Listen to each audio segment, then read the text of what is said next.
So welcome back to Paper Tales, and today I'm going to be talking about what all tools I use for quilling. One of the most basic things that we use is glue, a scale to mark and measure, an art knife, this is used for paper cutting, the cutter to cut paper. I very rarely use scissors, otherwise most of the time I use a good cutter. The one which I'm using is an Olfa cutter, and this lasts long, this is metal. And the blades are interchangeable. The same thing with this art knife, it's an Olfa art knife, and you get it readily at any of the art stores, or you can order them online also. Tweezers, that is required usually for sticking my paper or placing it somewhere I want particularly. An eraser for whatever you want to erase off. Pencil for some rough markings or something like that. The quilling tool, which is very important in paper quilling. If you don't have a quilling tool and you're not getting one, you can use a proper toothpick. Just cut it.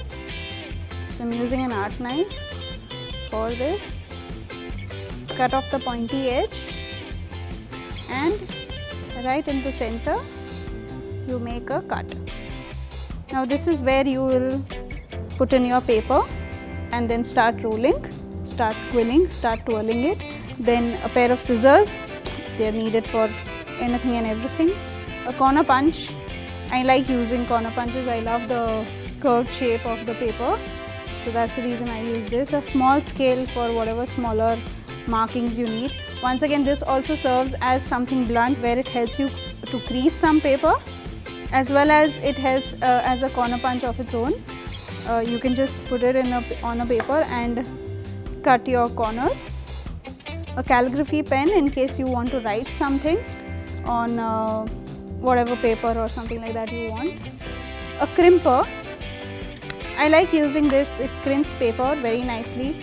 You've seen me use it in my earlier videos. It gives a nice style to the paper, and it makes it look really different.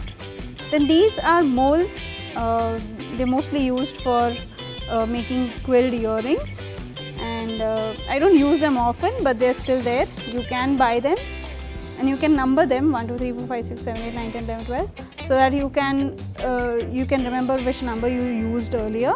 This is a quilling comb. I'll teach you all how to use this. You can make lovely leaves and flowers and petals out of this, so we'll come to that later. This is a roll of magnet.